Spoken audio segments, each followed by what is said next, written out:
40 men altogether died on 3 ships. The Antelope hit by a bomb on the 24th of May. The bomb didn't explode, but the bomb disposal expert who went to defuse it was killed together with 1 other member of the crew. The Ardent, hit by bombs and rockets, 20 sailors died. And the Coventry, bombed by Skyhawks on the 25th of May. Again, 20 sailors died. So the thoughts of many of these families on the quayside waiting to welcome home their relatives are with the families who will not be here this morning, the families of those men who died in the waters of the South Atlantic.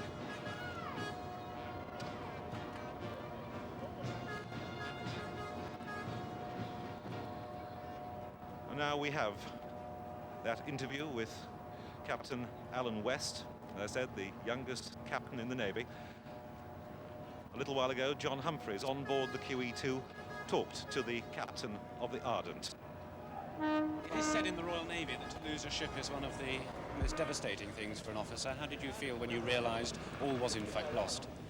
Well, you were quite right. It is absolutely devastating. And I knew we'd taken a great deal of punishment. We'd earlier on had 3 bombs hit us, 2 of which caused immense damage, and my men had got that under control, and I thought maybe the worst of the day was over.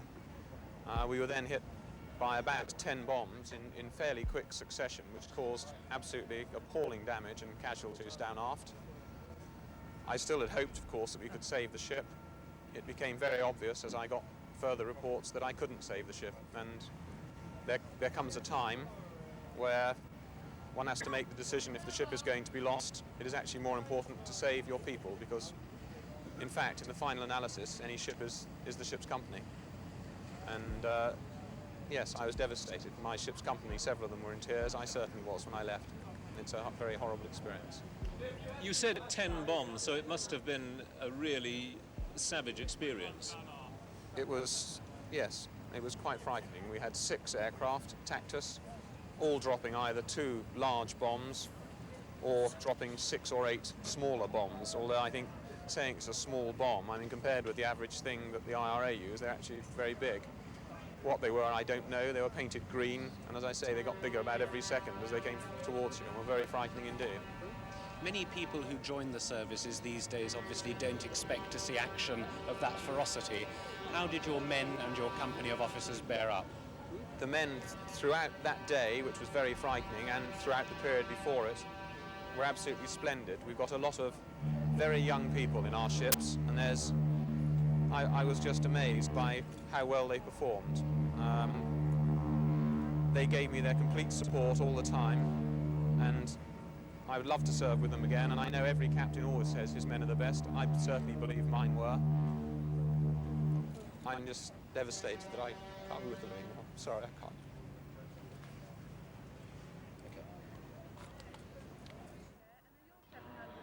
Captain Alan West of the Ardent, and the understandable scars of tragedy. Memories of a ship where 20 men died 3 weeks ago. In the happier surroundings of the reunited Cunard families, I think we can rejoin Paul Heine. You've heard the old song, Won't You Come Home, Bill Bailey? Well, we can welcome home Bill Bailey straight from the QE2. Bill, what sort of time have you had? Pretty good, pretty good. It hasn't been too difficult. It's obviously there's a lot of work to do, but all went down very well, I think. What were you actually doing aboard? Repairs. On the ship's calm, so we've got 9 carpenters on board, and mainly repairs. These troops are big lads, and broken a lot of beds with the weight of the packs and what have you. So we've had a lot of work to do. What was the feeling like on board during that trip out to the South Atlantic? In which way? What sort of feeling? Amongst the troops? Very good. They were they had good spirits, very good spirits. But tense? A little, some were. And every time they got news of what the Argentines were doing, they wanted to get in there even more. You know, they just couldn't wait to get in there. The worst bit must have been picking up the survivors in South Georgia and coming home. What was that like? Well, I was too busy, so I didn't get out to see them, but it's such a large ship, they could come on anyway. What about the trip back? What was that like? The trip back, fairly good. We still didn't know what we were going to do. We thought we might go to the Ascensions and come back down again. That's what we were led to believe, and it just didn't come off. But, oh well, we're home. Were you glad when you heard the call to come home? Well, I suppose everybody was, really. But so we felt we hadn't done enough. We still, you know, we wanted to do more. So you'd go again? Oh yeah, we'd go again, yeah. Now, you must be glad he's back. Yes. What have you been singing all the time he's been away? Won't you come home, Bill Bailey? Well, he's home, and I'm sure you're very pleased. Yes, thank you very much. Thank you.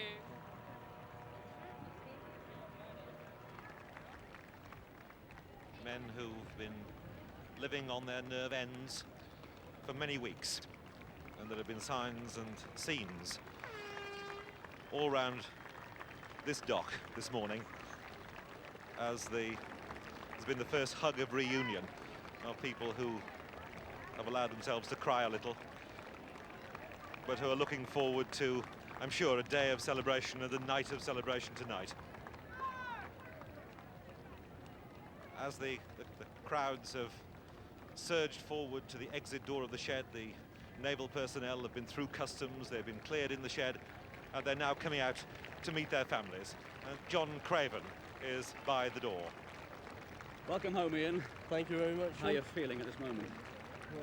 Delighted. And what about your mum? Oh, absolutely fantastic. Best day of my life. Which ship were you on, Ian? Coventry. And can you tell us what happened? What do you remember of it? Well, it was all over very, very quickly. Yeah. Please don't ask him today. It'll all don't come out ask in the him. Right. And how do you feel? Oh, God, can't be imagined, really. It's fantastic. I mean, look at it. I come from a boy and I got him. And you look very well, actually. Oh, yeah, keeping fit, eating well on there. So you managed to do some sunbathing there on the way home, did you? Yeah, a couple of days on the way back. They brought us back very, very quickly. And did you have to do a lot of sort of Navy work on the ship? Or? No, they let us to relax as much as we possibly could. We're very, very grateful to them all. And when you got onto the QE2, did you have any gear, any clothes to wear? Anything? No, we only had what we went over the siding. So what happened then? Well, they issued us on an RFA first of all with some things, just dry clothes, and then went on from there. And Vicky is over here, your girlfriend. How do you feel, Vicky? Oh, I'm so happy. It's the best day of my life. I can't say any more than that. I'm just so happy to have him back. How did you feel when you heard that the ship had been hit? Devastated. I don't want to go through another day like that ever again. Well, let's hope you don't have to ever. No. And welcome home again, Ian. Thank you, Jim. Thank you very much. And hello, what's your name? Craig. Craig. Craig. Can you just turn around this way, Craig? Sorry. And bring your family in as well. Where are you from, Craig? Well, I come from York. I'm off the Coventry. Off the Coventry? Yeah. And how do you all feel at this moment? Oh, absolutely marvellous. And the sun's shining? Oh, it's a beautiful day. Just wonderful. How long have you been in the Navy, Craig? Year and a half, just over. And what did you? Can you remember what happened? You know, is it still very vivid in your mind? We didn't see anything because it was below decks, but it's just what you hear.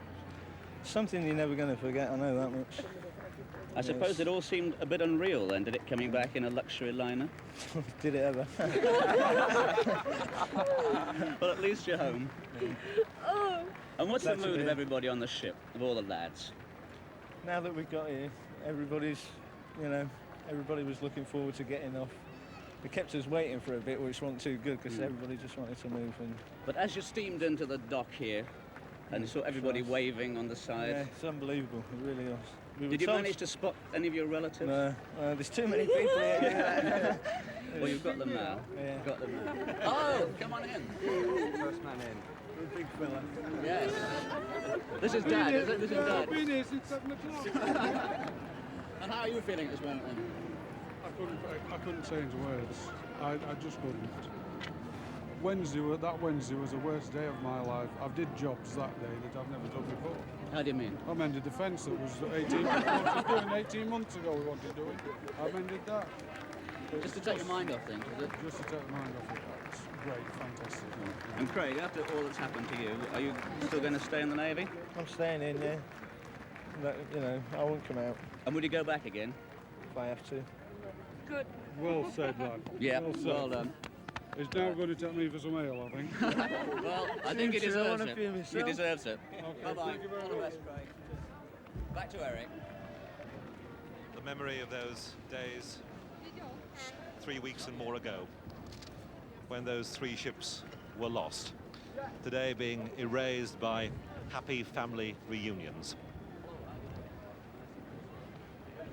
The moment for meeting relatives, kind words and smiles, though not erasing the resolve. Many of the signs from the QE2 this morning and on the dockside, slogans that read Falklands first, World Cup next. Of course, many of the men from the Cunard crew, we heard from Captain Jackson this morning, were actually disappointed to hear that they were going to do just this one round trip. Men anxious to continue their temporary national service with their great ship. And still more smiles under those packs. The lads from the Navy come down the stern gangplank and out through the customs shed.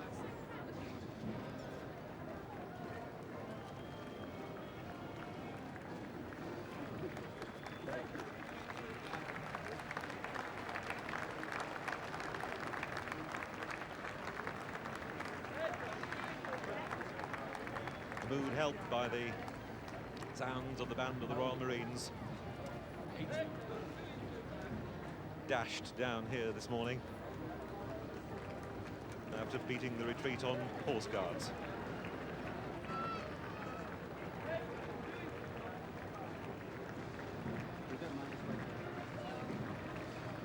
Still the men pour off the ship and still the reunions happen around Paul Heine. And some amazing reunions here. How long have you been with the QE2? 6 months. Only 6 months? Yes, just joined straight from sea school. I bet you never expected to be doing a job like that when you signed on. No, never. What was it like? Well, it was a bit... It wasn't what I expected it to be, you know, because we weren't down there very long. It was just the one trip and straight back again. So we didn't actually see much, but... What are the conditions like? Same as normal. It was... you mean on board or... On board, it was, you know, pretty much the same, but with this new crew coming on, it was a bit of a switch around, so that was unusual, but apart from that, it was much the same. What about when you took on the casualties in South Georgia? That must have been a difficult time, a depressing time. Well, yes, it was in a way, because they were coming on all depressed, you know, they'd lost their friends, and, you know, they'd actually gone down with the ship, so we had no idea what it was like, but I should imagine it was very distressing for them. Did you all get on well? Very well. We, you know, got together, had a few beers and a chat, and, you know, quite well we got on with them. You glad he's back? Oh, yes. Well, let's say hello to you, sir. Hello. Welcome back. Thank you very much indeed. What sort of time have you had? Different, a different time. To us, basically, I'm an engineer on the ship, and it was a normal passage for us, really. We just wound the engines up, and we steamed on down quite steadily. I think one of the hardest things was occupying yourself in the evening, really. Normally we have, as you would know, various entertainments. This time we had to sort of set up for films and video cassettes. So we had cards, quiz games, just general things. It was amused every other evening. Well, what's going to be the great abiding memory of the whole trip? Oh, I've never seen an iceberg before. I've seen an iceberg. I think that was something. Some of them were really big. Right. Well, let's go over to the other end of the quay and join John Craven. Well, a large pair of borrowed boots is what radio operator Paul Smith stepped ashore in from the QE2. Why the borrowed boots, Paul? I lost them when I went over the side. I lost most things. Just had what gear I had on me. So you jumped over the side of the Coventry into the water, into a lifeboat? Into the water. I went into the life raft and I was helicoptered off. Was it very cold, the water? You didn't feel anything. Everybody was in a state of shock. No panic at all. Everybody was really cool, calm, collected. We just jumped in the water. How long were you in the water, do you think? No, you can't tell. It felt like forever, but it's probably 20, 30 minutes. So you lost everything, all your possessions on board the Coventry. Yeah. I noticed you very quickly changed into a civilian shirt. Yeah. I went back to the back of the car, put some rig on that. Wasn't bothered, just wanted to get away. Fine. And the family is all with you. How are you feeling at this moment? Great, smashing, lovely. What a sight. Where have you come down from? Manchester. Did you come overnight? Yes. We Yes. stayed And what was the overnight. journey like? It was very good, actually. And how are you Yes. feeling during it? Did Did you manage to sleep at all? Not much, no. No. And what about you, sir? Oh, I'm Dad? great now. Fantastic, he's home. Great. Thanks to the Royal Navy. Brilliant. Good. Well, safe journey back from now on. Okay. Thanks very much. Right. Thank you. Bye. Bye. Oh, hello. Hi, John. Oh dear, what happened to you? I caught a flash burn. I was in the operations room at the time of the accident. Of which ship was that? Coventry. The Coventry. And the bomb hit the ship and the flash came up and I just happened to be in the way. I was wearing a headphone at the time, plus anti-flash, but the anti-flash was blown off by the headset. And did When it actually get I you was in any pushed. other part of the body as well, or is it just your face? Just the face, yeah. And what happened in the rest of the operations in there? What was it like? Well, basically I can't actually say because I initially got a blast and I was pushed out of the ops room, and I just remember looking back inside when I sort of a couple of seconds later, and there was just thick smoke and bodies were moving, so I just went forward the ship to tell the actual damage control party that there was a fire there. And how long was it before you left the ship then? Oh, well, must have been a matter of minutes, that was all, because I was taken forward, put my head in a bowl of water, and then somebody was ushering me on to the upper deck, and I just slid down the side. So it was just a matter of minutes, that was all. And was it quick to get medical attention then? Yeah, I didn't actually get medical attention until we got on to the broadsword, which was possibly about an hour and a half, hour and 40 minutes later. But it was as quick as possible, basically. I just kept water on it, that was all. And who's this? There's my son, Simon. Hello, Simon. Say hello, Simon. Who's come home then? Who's come home? Are you shy? It's your daddy home, isn't it? And who's this? It's the wife. This is your wife. How are you feeling at this moment? Oh, marvellous. Must have been a little bit of a shock though, was it? Yes, it was, yes. I didn't know he was hurt until last week, so I haven't had that much suffering really, so... But it'll heal, I suppose. But Yes, what it's do the doctors say? it's just superficial burns. I have to go to the Naval Hospital next Monday, and hopefully I'll get the all clear, and it'll just drop off and sort of form again. Great. And what about going back to the Falklands? Not too happy at the moment, obviously, but if I was called upon to do it, then I would obviously go down there and do my duty again. And how would you feel about that? He's got to go, it's his job, so just have to be prepared to go through it all again. Murder. Well, thank you both very much. Okay, bye-bye. Hello, how are you? Nice to meet you. Thank you. What's your name? Matthew. Matthew. And what ship are you from, Matthew? HMS Coventry. From the Coventry as well. Hello, who's this? This is my little cousin, Matthew again. Hello. Matthew Junior. What was it like down there? Well, we were very well looked after, particularly by the crews that picked us up when we were sunk. But also there was a great feeling of comradeship down as well. The guys from each ship seemed to be very close to each other and felt for each other. So altogether it's one big happy family. Although we all know the job's got to be done, so we're doing it. It must be a strange moment, though, of the homecoming, the happy homecoming. It's and the yet, worst bit of the lot. You know? Yeah. And also thinking of what happened down there. Yeah. Some good lads we lost, but it's just one of these things. And you going back to the Falklands? I don't know, it's up to the Navy. Staying in the Navy? I'm staying in the Navy, most certainly. Yeah. And what was it like on the QE2? Did you have a good time? Beautiful. Beautiful women, beautiful food, and luxury. You recommend a trip on it sometime? I certainly would, yeah. They're fantastic people, they've looked after us terrifically. Because they took quite a risk, didn't they? They did, yeah. QE2. Of course, yeah. I mean, anyone in the South Atlantic is liable, so there we are. So it's. So it was, I suppose it was marvellous, was it, to see in that cold sea the QE2 waiting to pick you up? That's right. We went. Well, you know, when we joined the QE2, we were all a little apprehensive about what it would be like. We didn't really know what accommodation we'd be living in, but we were certainly looked after. It was A1 perfect. Beautiful. Great. Well, welcome home. Thank you very much indeed. It must have been bliss for those men after floundering in the water of the South Atlantic, having to abandon ship, and then finding themselves on this marvellous vessel for the short, sharp trip home. Even the people with the injuries, of course, would be well treated on this vessel.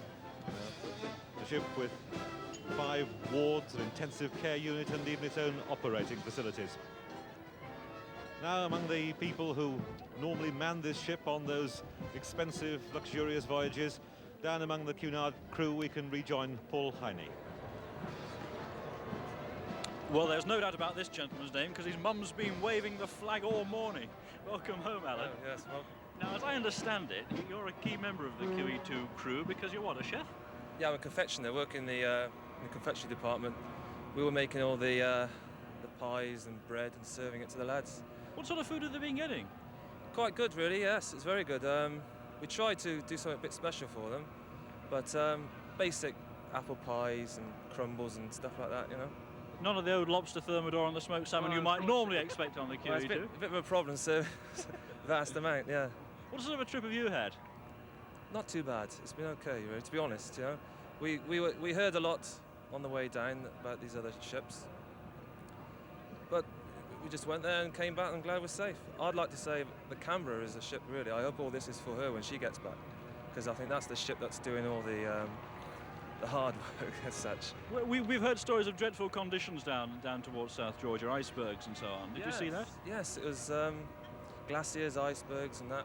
But as I say, we're not allowed really to say where we went or anything, so it's a problem what to say and what not to say, really, isn't it? Was there much tension? Was there a sort of continuous worry that you might be under attack at any time? A very good atmosphere on the way down. A very good atmosphere. On the way back, these lads are the same. They've been through it, but we take them up the bars and they're good lads. You might come back again just for your cooking, you never know. Oh, yes, well, they said they're going to try and book again next year, I'm not sure. Is he a good cook? Yes, but he doesn't like doing all of the washing up. Oh, well, I can't blame him, can you? Are you glad to see him back? Well, you could say that. Well, welcome home, Alan, and well done. Thank you very much. Thank you. Of course, as a prime target, the QE2 had to desperately keep out of the way of the Argentine Navy and Air Force on its long trip south, hugging the coast of Africa on the first part of the voyage, then running the gauntlet of the icebergs of the South Atlantic. Captain Jackson said earlier this morning that at one stage he estimated 100 icebergs on his radar scanner. The ship running completely blacked out at night to avoid being spotted by reconnaissance planes.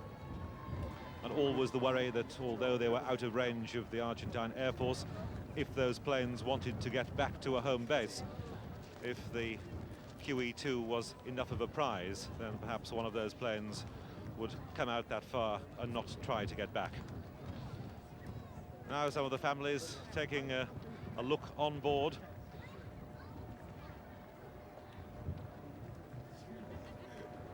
As we rejoin John Craven. Nigel Broadbent from the Ardent, welcome home. Thank you. So you got a flower. Where did you get the flower from? Well, when I came off the ship, a little girl came up to me and just handed it to me and said, welcome home. So I'd give it to my mother, of course. Was it your first ship, the Ardent? Yes, it was my first ship. How long had you been on here? Since October, the beginning of October. And can you just tell us a bit about that day, what happened? Well, as said on the news earlier, we went in to the Sound and they just got attacked by the aircraft. The aircraft bombed us. And later on in the evening, we abandoned ship. The captain said abandon ship. And luckily, he did that for the safety of the crew, and we abandoned the ship and got picked up and taken away and brought home as soon as possible, of course. We saw our first pictures of that on television last night, although it happened nearly 3 weeks ago. What happened to you immediately after the ship was destroyed? Well, we were taken straight away from our ship and then taken straight onto, it was said, onto the Canberra. And first the Canberra, was it? Yeah, they took us on there. And then the QE2? And they cared for us, give us clothes, because we had no clothes at all. And they gave us all the clothes that we needed, especially the Royal Marine Band, who gave us all their belongings. They gave us the clothes, and I'd like to thank them for doing that. So you're wearing bandsman's clothes, were you? We had all the Royal Marines gear. They gave us all the things. But they didn't make you play anything? No, they played for us, though. Did they? Yes. And what about a career now in the Navy? Has it put you off at all? No, not really. It happens, it's got to happen, innit, sometime, so... we've got a month's leave, so I'm all right. And you're pleased to be home, I'm obviously. pleased to And you're all pleased to have him home? Of course. Yes. Hello. Hello. Hello. What's your name, sir? Rod Duncan. What ship were you from? Antelope. Antelope. And can you tell us a bit about what happened to the Antelope? Yes, we were in San Carlos Water, which is where they were doing the landings, the first landings, and a couple of bombs hit the ship. We'd taken down 2.5 Skyhawks that day. One Skyhawk actually hit the mast, so we claimed a hit with the mast. and we thought we were doing rather well. But unfortunately, when they were trying to defuse one of the bombs, it went off, and that's what put us in the water, basically. Yes. And the disposal officer was killed, wasn't That's he? right, yeah. Yes. The ship caught fire, and we had to evacuate rather rapidly after that. And were you able to see your ship going down? I mean, Yes, you were she stayed afloat all night burning, but in the morning she actually sort of broke her back and went down. And what were your feelings as you stood watching it? Not very happy at all. You know, it's a great loss. Had you been on the ship very long? 14 months. And what was the feeling on the ship, the comradeship? Was it very good? Very good indeed, yeah. We had a good spirit in Antelope, very good. And a nice clean ship, and happy ship's company. So I was rather sorry when she went down, you know. And it was quite a small little ship, and now all of you come home in this huge ship. What was that like? Yeah, no, that's something else. You just don't realise you're on a ship. It's a beautiful vessel, you know, and we were very, very pleased to be actually travelling in her. Some of the crew expressed the fact that they would have liked to have stayed in the Falklands. The QE2 crew, yeah. They were a bit upset that they hadn't actually got in there. But obviously you can't risk a big ship like that. No. And we were very well looked after then? Very well looked after indeed. We transferred to the Northern first, the North Sea ferry, and she took us to South Georgia. And then we transferred to QE2 shortly after that.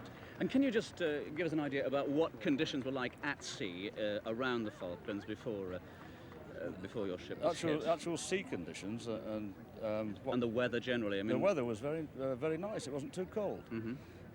We saw plenty of icebergs, but the weather, you could walk about on the upper deck in just this rig, and it was, you know, no problem. And now you're on a month's leave. What happens then? Well, I'll probably go back to sea because I've only done 14 months at sea, you see, and I'm supposed to do 28 days, 28 months rather. Go back to the Falklands? Well, maybe. There are not very many of us around at the moment, but they're getting ships ready, and I would expect that maybe I could probably clear up with one of those, you know. And you wouldn't mind going back? My wife would. Yes. My children Yes. would very much, Yes. yeah.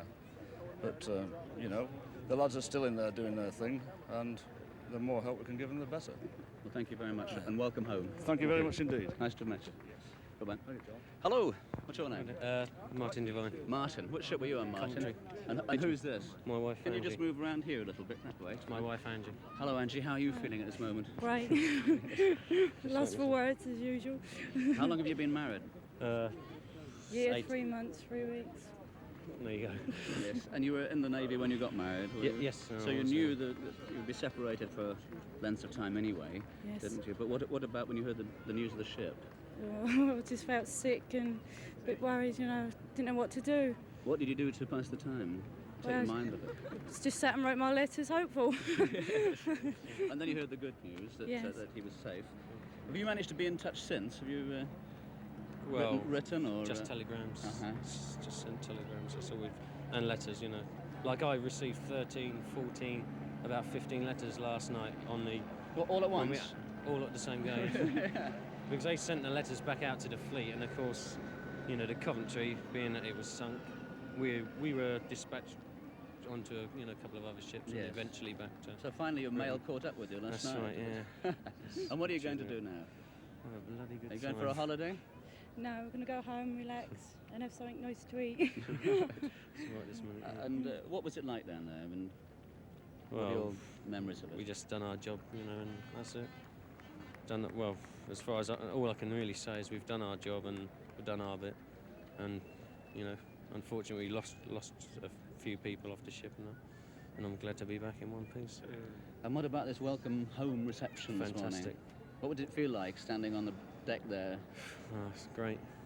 As if All- it made me feel as if I'd done a worthwhile job. And With the come back band's to us, playing yeah. and everybody Oh, waving. it's great. It's an amazing scene, It's wasn't fantastic, it? yeah. Great, well, welcome home. Thank you very much. Of course, in the confusion and the conflict of an engagement like the Falklands, so many acts of individual bravery are submerged. Bravery that spreads through entire ships. But one man who has made the headlines, who will go down in the record books, is Petty Officer John Leake. He, you'll remember, is the NAFI manager who shot down a Skyhawk. John Humphreys talked to him earlier this morning. Right. John, can I just ask you to tell us what happened? Well, I volunteered to fire this gun 2 weeks previously. I was close up on the GDP, which is the gun direction platform. The whole of the day, I didn't. Some of the stories that I ran from the galley and this sort of thing, that's not true. I was closed up the whole day. I thought the skills that I'd learnt in the army firing a machine gun would have come in handy when the guns were being prepared for going down to the forelands. So I volunteered to fire a gun, and it's basically it in a nutshell. But you become a hero? I'm not a hero. I did the same as everybody else did. Just the job that they were trained to do. I don't feel like a hero. I'm not a hero.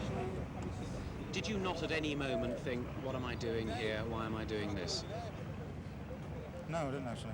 No, it's as I say, it's just the job that I'd been trained in the past to do, and it seemed to waste those skills, going to waste when every man was needed to do another job on board. So you must have been a bit taken aback by the stories that have circulated in Britain about you. Yes, quite amusing, some of them actually. What's it like to be coming home now? It's fantastic. It's really fantastic. Yes. Looking forward to seeing all the family and everyone. What in fact will you go back to now? Well, I'm going on leave the same as everybody else, and then after the 2 weeks leave, then I'll report with the ship's company, but Drake, and from there I don't know. As if nothing had ever happened. Yeah, that's right. Thanks very much indeed. Cheers, thank you. Lovely job. No, we'll be quick. I bet when the lads discovered what Stephen Povey's job is aboard the QE2, their faces lit up, because what do you do normally on the QE2? Well, usually when we're cruising, I'm a wine waiter in the Tables of the World restaurant. So I bet when the lads heard you were a wine waiter, they thought they were in for a good time. In for a few drinks, yeah. Unfortunately, they only had canned beer. That's all they had. And then in the up in the grill where the officers were, they had one or two other drinks, but mostly it was just a beer ship. You didn't get much wine served then? No. Never had a chance to get me corkscrew out much. How did you get on with the lads? Oh, very, very well. Very nice lads. They really are nice lads, yeah. Honestly, it's just like a friend next door. They were that type of person, you know. Well, I can tell you up the other end of the quay, they're saying nice things about the crew of the QE2 as well. Oh, that's nice, yeah. Well, we tried to, you know, we sort of brought him into ourselves, like, into our own little groups, you know. Made him feel, you know, as homely as we could, like, you know. Going down, we had a really, really great time. There's 3,000 plus our crew on board. There's a lot of crew, you know, to keep in good spirits and high morale. I can't say the places where we stopped off, obviously, because the MOD told us not to say anything.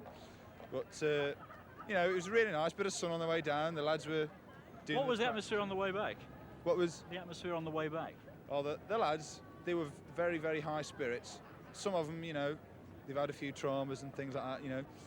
But we sort of helped them along and give them all they wanted to, but we didn't like to inquire as to what happened and things like that, you know. Well, welcome home anyway. Yeah. Thank you very much. We must Thanks very much, yeah. quickly go over here, because here is a reunion that we were looking forward to. Well, it seems like minutes ago, doesn't it? What sort of time have you had? A very busy time, very emotional time. I'm glad to be home in a way. I just hope everybody out there is fine and safe. What's going to be the great memory of the whole trip? I think just generally sort of taking the troops down there and sort of doing your duty, you know, for the country really. We sort of met all the soldiers. I think just mainly all the Welsh Guards and all the Scots Guards and all the Gurkhas, because they were such marvellous men. How did you get on with all the lads? Very well. It was very embarrassing at first, being just sort of one of a few. But after a while, you sort of got to know quite a few, and it was just sort of a laugh, really, a bit of a joke.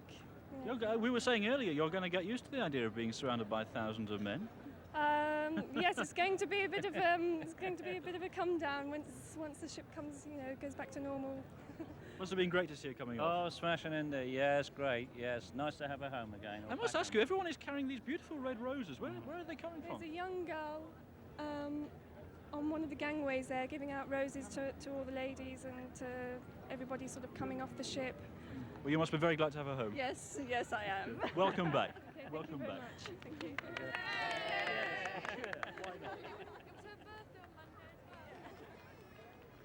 We're just signing an autograph there. Pat Norris, one of the survivors from HMS Ardent. Ardent. And Kim, your wife. Yes. How are you feeling, Kim? Very shaken. Yes. I'm very excited. Been a long 3 weeks, has it? Very, very long. It's unbelievable. I still can't believe he's home. But he is. What was the journey back like? Yeah, it was all right. The first week was on the Canberra, and we joined the QE2. But it's a nice ship, the Queen, you know. But It's all right. So you recommend it? it was, perhaps?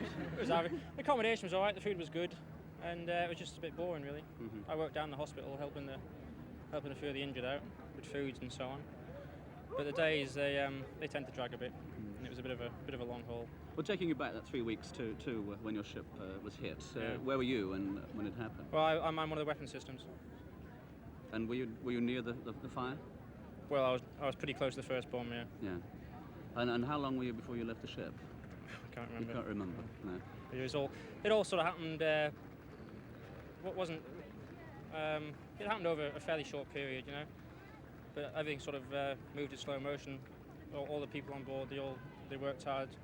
They all did the job, and we were just unlucky, I think. It was very disciplined, was it? The lads were fantastic. I mean, there was no panic. There was nobody upset. Everybody just worked hard and tried. And, you know, they tried hard.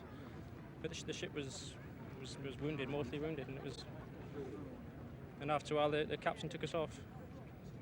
And now you're home. We found With a ourselves safe family again. all around you. You Well, planning a big party tonight? We're gonna have a honeymoon first. Honeymoon first. We only got married 2 days before we You sailed. got married 2 days before we sailed. Yes. Oh, well, congratulations on your way. And you're going on honeymoon. Whereabouts are you going? Is that a secret? That's a secret. Yeah. I don't even know. I've organised it. You know, Yes. you fixed it all. Oh, yes, Great. definitely. Well, many congratulations Thank to you. both of you. And Thanks very welcome much. home. Yeah, thank you very much. Hello. Hello, what's your name, sir? Paddy Burke. The smiles and the reunions continue. People from the Cunard Company are drifting away from the dock now, leaving the other end of the quay for the people from the Royal Navy. And now we have a sign of the much publicised grandmother of the South Atlantic, Lorna Le Purple, who travelled as a stewardess on the QE2 on this voyage. Now back with her daughter and her family. Well, she said before she left that she was looking forward to the trip. She'd taken plenty of good books to read, and judging by the tan, she's managed to get in a spot of sunbathing on the way through the tropics there and back. Well, the man who was guiding the ship on this voyage was Captain Peter Jackson, the senior master of the Cunard fleet, and on board the QE2 early this morning, John Humphreys managed to get a word with him. Yes, indeed. What sort of voyage was it? Was the QE2 in danger at any time? Oh, yes, she was, without any doubt. When we were down 300 miles north of South Georgia, without any doubt, we came into an area where we could have met with hostile elements. And fortunately for us, on the outward journey, we ran into very thick weather, dense fog, and of course it was heavily overcast, so aircraft could not find us. Because QE2 would obviously have been a prime target. She for was the indeed a prime Argentines. target, and of course it had been openly stated that they were looking for her. And I'm very pleased that we were able to manage to conceal ourselves. Well, now, what about the next voyage? Isn't it going to be rather boring? No, we then will be going back onto our normal service with our passengers that we carry either to the United States or cruising all over the place, and it will be back to work as normal. Won't that be a bit boring after all this excitement? Well, it will for a while, but it won't really be for very long for me because I'm coming up to retirement. So this was one of your last trips? It was indeed, yes. I have a few more to go, but certainly it's within the last year of my life at sea. Quite a way to end a career. Isn't it just, yes. Captain, thank you very much. Thank you, right. Of course, to convert the QE2 into its troop-carrying role, quite an amount of reconstruction work had to take place. The swimming pools were covered with steel sheeting to be able to use as helicopter pads. Another helicopter pad was built forward. And now that she's completed her 17,000-mile round trip, that she's done her national service, all this is going to have to be stripped away to restore her to the most luxurious cruise liner in the world. Well, one of the staff captains of Cunard, John Burton Hall, will be going on board later this morning to supervise that refit. We'll be talking to him in just a moment, but I understand that Paul Heine has someone else for us. And welcome home to you too, sir. Well, thank you so much. But I've been on the old QE2, but she's not like the old Queens, where we carried 14,000, 16,000 before the invasion of Europe. You must be one of the few people on the QE2 who can remember going into service in World War II I with was Cunard. all the way through the war second. We went to Gourik, and we passed so many U-boats, and QE2 was supposed to have been sunk. It was the Empress of Britain. They sunk in the English Channel, but this one, it's unbelievable. In what way unbelievable? Well, she only carried 3,500. They had a wonderful time on board the ship. Wonderful. I'm a waiter, and I looked after the colonels and the captains and all that. That's Hold your on. grandson there. Yeah. Yes, I looked after all the colonels and, you know, vice admirals. What about the lads? What sort of time did the lads have, do you think? Oh, pretty good, you know. Yes, yes. Oh, we had a fair time, but I mustn't say too much about it. But we had to get out of South Georgia very quick. Okay. I heard a rumour that one or two chaps got on South Georgia, had a little stroll around to stretch their legs. Did you join them? No, nobody went ashore. And still, well, I won't say nothing. Stuff on board the ship should have been landed at South Georgia. Well, what's going to be your abiding memory of the whole trip? Well, I'm an old man. I'm nearly 62 years old, you know. Been in the Cunard name for 47 years. I'll still, if she goes back again, I'll go back again. You go back again? Yes, certainly, sir. I will do, yes. I'll go back again. Good. Well, welcome home. Well, congratulations. Thank you and very very much. Thank you very, very much indeed. But the QE2 is not going back again. Starting today, begins the work of restoring her to luxury cruise liner. As I said a moment ago, Staff Captain John Burton Hall will be going on board later this morning to supervise that refitting. How big a job is it to get her back into peak condition again? Well, I can't really say, because all I've seen is the outside of the ship for the time being. We'll have to get rid of the 3 helipads and rebuild the screens which were cut off to necessitate the landing of these helicopters. Internally, I can't say. The ship was protected as much as we could in furnishing, but of course you actually laid hardboard sheeting all over the floors to protect your carpets. That's right. Well, you heard one of the ship's carpenters being interviewed, and he said some of the troops had been rather large for the fittings that we have on board, so there may be refurbishment in accommodation as well. Looking at the outside of the QE2, lying against Pier 39 this morning, are you surprised that she's looking so good? She's actually looking very trim. Yes, I am. The ship looks well, apart from the alterations, which are obvious. I saw a photograph of the Canberra this morning in one of the newspapers, and she looked very travel-worn, but this ship still looks very, very, very trim. And, so hard work for you starts this afternoon, does it? Well, there's a lot of people involved in it. The ship repairers will be coming down, no doubt. I'm a little bit in the dark because I haven't got aboard yet. Well, down on the quayside with some of the naval families that have been brought back on the QE2 is John Craven.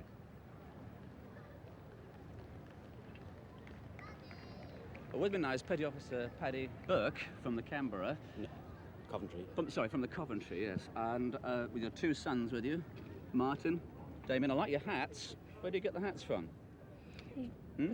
Says Falkland Islands on them. Where did you get them from, Paddy? QE2. The QE2 are selling these hats, are they? Or, Yeah. or giving them away? Or Selling them. Selling them. And what was it like out there? On the ship, it's not too bad. I think that if you're ashore, it's quite rough. But on a ship, you're either hitting someone or they're hitting you. And we were hit and we were sunk quite quickly. Yes. So it was quite And rough. you managed to get off quite quickly as well, did you? Yeah, we were sunk within 20 minutes. We were all off very, very quickly. Amazing. It must be an unreal situation, really, because as you say, one moment you're in a ship which has all the comforts of life, and then suddenly it's not there anymore. I think that's the hardest thing to bear. We didn't realise it was actually sinking. It just listed so badly that everybody decided to move out, and next we were in the water, and quite badly shot. The people that were killed on board, we wouldn't have known nothing whatsoever about it, because the only injuries we had was where the bombs actually hit, and they were killed instantly. It was quite. And now you're home. Now you're home, and what are you going to do? We're going back to Ireland for a couple of weeks. Yeah. Right. Damien, is it good to, excuse me, is it good to have Dad back home again? Yeah. Yeah. Have you been following the news of the Falklands? Yeah, all the time. And I can't quite see you for your hat. Right. And now, what are you going to plan? Are you planning a welcome home for Dad? Not really. What are you going to do? Nothing really. Have a party, maybe? No. Eh? No? No party, you said? No parties, no. You'll fix something, I'm sure. Yeah, got a pint of Guinness, yeah. Right, okay. Hello. Can I ask your name? Dean Cook Hodgkinson. And what's your first name? Alan. Alan. Alan. Which ship were you on, Alan? HMS Antelope. Uh-huh. And marvellous welcome home party today? Oh, it's superb. I mean, you just can't say any more, can you? It's terrific. Yeah, it's got the sunshine after the cold of the South Atlantic. Yesterday it was all rain and gales and everything, but today it's just turned out perfect. I mean, there's nothing more I can really add to the weather, you know. It's terrific. A tremendous welcome home, hasn't it, for all of you? For all of us, yes. I mean, coming home on the QE2 after what we've all done, like, you know, what we've all been through, it's marvellous, terrific. Thank you very much indeed. Thank you very much. Smashing. Thanks a lot. Well, that granny we were waiting for is back with us, safe and sound. Welcome back, Gran. Thank you. Don't go on, Gran. Thank you very much anyway to welcome me back safe and sound. We've had a fantastic welcome back. Yes. What about the trip? That was very good too. It was very good. It was the weather was pretty good most of the time. We only had some heavy weather when we'd unloaded, and we were very light. We came up quite a lot in the water in the Plimsoll line. So The captain's been talking about icebergs and things. Yes, I missed them. I was down below, didn't see the icebergs. I shot up on deck to try and see them, but missed them. What was your actual job? I was in the laundrette, not the laundry, the laundrette, which was washing. We started off by washing nearly all the soldiers' socks and Washing trousers. soldiers' socks? Trousers and shirts. And You're here to tell the tale? Well, some of them. And then we basically we were a crew laundrette, but when the soldiers got their washing machines plumbed into the pantries, then they took the load off us because we were very, very busy. How many pairs of socks do you think? How many pairs of soldiers' socks have you been through on this trip? I dread to think, and how many shirts we've ironed, I just don't know. Thousands and thousands, and socks. And we lost a few, I'm afraid. Well, they are saying up the end of the quay that they're all saying what a wonderful crew you all were to them. Well, we found them fantastic too, and I'm glad they said that. It's because we had a good rapport with them, and I think everything went absolutely marvellous. You're going to miss them now? Oh, when they left the ship, the soldiers left the ship, it was so empty. It was like, you know, there's hardly anybody around until the sailors came on, and they were good too, and they gave us a super sods opera. If you've never seen a sods opera, you've missed a lot. What was in it? What was in it? Everything. I think it was toned down slightly because there's some women there, but this is the type of sods opera they have on the naval ships, and it was fantastic. There's some unplumbed talent on these ships, really. Good. Well, welcome home. I'm sure all the grandchildren welcome you back. Yes, So do we too. Thank you very much. Thank you very much. Bye now. And the smiles and the hugs and the reunions continue. The flags are being rolled away and families are beginning to drift home, to have their own private celebrations. Of course, this is the continuation of a long tradition for the Cunard Company as well. Their ships in previous wars have done their national service. They began carrying troops on their liners in the Crimean War. In the last war, the old Queen Elizabeth and the Queen Mary carried between them more than 1 million troops across the Atlantic. And while for these families, the relief of husbands and sons safely home is a reality, the thoughts, even of many of these people, continue to be focused on the South Atlantic, with colleagues still deep in the Falklands, with the men who died beside them in action. Families of the men of another 2 ships from across this river that were bombed earlier this week. We still don't know how many of their husbands and sons are lost. Thoughts of them have thrown something of a shadow over what in other ways has been a day for Southampton and Britain to savour and celebrate. The day some of our troops came home.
And with those scenes from Southampton, we move on to the other news of the day. And the main headline is about the Falklands, and that is that the Argentine army commander there is now very worried about the morale of his troops. But the main story of the day, though, comes from the Middle East. Israel's forces in Lebanon have been told to stop shooting. Their government ordered a ceasefire which took effect 2 hours ago at 11 o'clock our time. The troops won't fire unless attacked first.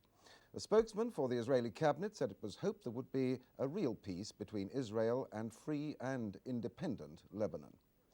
Later, Syria announced that it would honor the ceasefire, but reports say the Palestine Liberation Organization don't regard the ceasefire as applying to them and will continue fighting. They claim the ceasefire would simply give the Israelis time to regroup and bring up fresh supplies. On the sixth day of fighting, the Israelis ordered their troops to cease fire from 11 o'clock this morning London time. The announcement came at the end of a cabinet meeting this morning.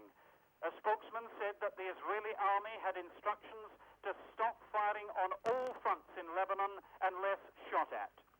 The government called their mission a brilliant military operation, but warned that any Syrian attempt to reintroduce ground-to-air missiles in Lebanon to replace those destroyed by Israeli pilots would be instantly repelled. America's special Middle East envoy, Philip Habib, has been meeting with the Israeli Prime Minister Menachem Begin within the last hour. At a meeting in Damascus, Mr. Habib had been told any Syrian ceasefire would have to be aligned to a complete withdrawal of Israeli troops from the Lebanon. But Israel has said all along that she will not withdraw her forces until a satisfactory political settlement to the crisis can be achieved. The PLO claimed to have lured Israeli troops into ambushes in the Tyre and Damour regions and annihilated them with rockets and limpet mines used against their armor. They claim to have killed or wounded 300 Israelis in 24 hours. The Israelis admit a sharp rise in deaths, including that of Major General Yakotiel Adam, a former Deputy Chief of Staff and the most high-ranking Israeli officer ever to be killed in battle. His death is said to have stunned Israel.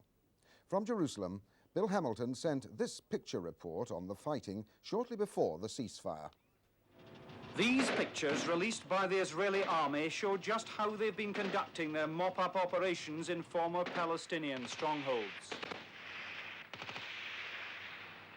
The constant crack of machine gun fire can be heard everywhere. Hundreds of Palestinians are still believed to be holding out, taking cover wherever they can. The Israelis confirmed today they lost one of their generals in a shootout after troops had run into a fierce pocket of resistance. As tanks rumble through the streets of Sidon, the scale of the Israeli offensive becomes all too apparent. Parts of the coastal port have been reduced to rubble.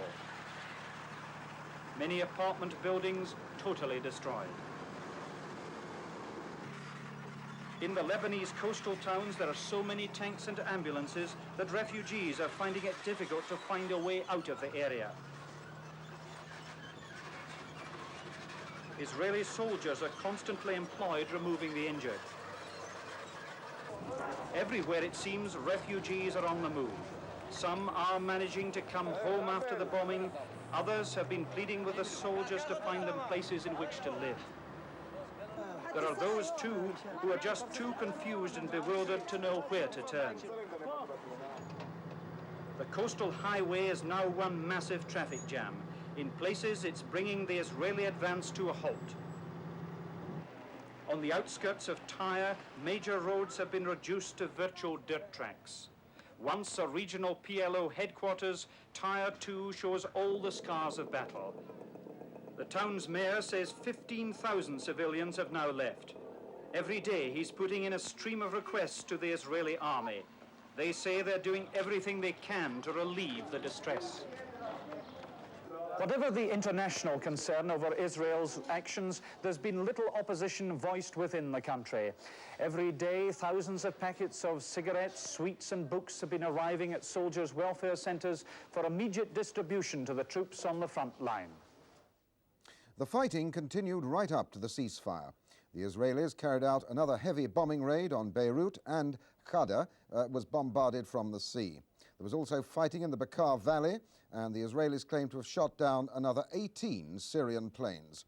From Beirut, a report by Graham Leach. Israeli planes continued to bomb southern Beirut right up until the noon ceasefire. The targets were around the city's airport, PLO positions which had held up the Israeli advance north to Beirut. Despite these intense attacks, the Palestinians say their fighters remain in good shape and that the military structure of the PLO is still intact. The Syrians said they would adhere to the ceasefire if Israeli troops withdrew. The Voice of Palestine said the ceasefire did not concern them, though so far the PLO has not said officially whether it will honor the truce. The next few hours will clearly be very delicate, as everyone waits to see if the fighting will now stop. You know that the Israelis are a military superpower in the Middle East. You know that they have the strongest military power in the Middle East. So we cannot match this power, but still we have one factor which is decisive, which they don't have. We have our belief, and we have our determination, and we have a just cause, which they don't have. So we have a just cause, and they don't have a just cause. So we can sustain casualties.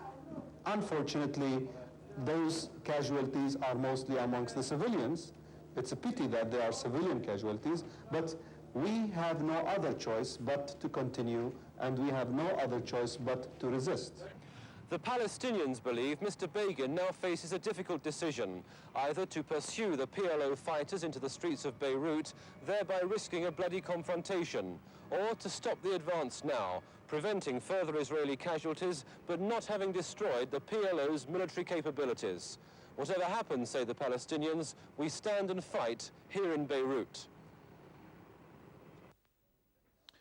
Libya has proposed a summit meeting of Arab countries to be held within 24 hours, either in Libya or at Arab League headquarters in Tunisia. The League's Secretary-General has flown to Qatar to get approval for the conference. Syria, Algeria, South Yemen, Kuwait and the United Arab Emirates have already agreed to attend. President Reagan, coming to the end of his 9-day visit to Europe, has been to West Berlin. And as he arrived, he said, "Why is that wall there? Why are they so afraid of freedom?" Several thousand people demonstrated in protest at his visit, burning cars and throwing stones, and police had to use water cannon, tear gas and barbed wire to keep them away. Reporting from West Berlin, Keith Graves. This was President Reagan in his element, relaxed, obviously genuinely enjoying himself, at home amongst a reception committee of 5,000 American servicemen and their families. He's shown in the past 10 days that he's not really at ease overseas. But here, 4,000 miles away from home, his audience was Middle America. By the time he reached the famed and fabled checkpoint Charlie, the main crossing point in the Berlin Wall between East and West, Mr. Reagan had added a bulletproof vest to his outfit. Old trooper that he is, he knew how difficult it was going to be to follow the visit to the wall by President Kennedy nearly 20 years ago, when he said, "I am a Berliner." And so Mr. Reagan said nothing. He just stood on the line that divides East and West, his back turned defiantly on the East German border guards only 50 yards away in their watchtower. Keith Graves reporting. As you probably saw earlier, the QE2 docked at Southampton a short time ago, getting a rapturous reception from the big crowd on the quayside. She brought home from the South Atlantic 700 survivors from the 3 warships sunk in action, the Coventry, Antelope and Ardent. The luxury cruise liner sailed from Southampton on May the 13th, carrying some 3,000 troops of the Scots and Welsh Guards and the Gurkhas. The 8,000-mile voyage south took 13 days. Now, the QE2 was obviously a prime target for the Argentines, so the master took her on a route well out of range of the Argentine Air Force. She sailed to South Georgia, where the soldiers were transferred to smaller vessels. The survivors from the 3 warships were picked up, and she headed home again for England. Today, a month and 16,000 miles after leaving port, she's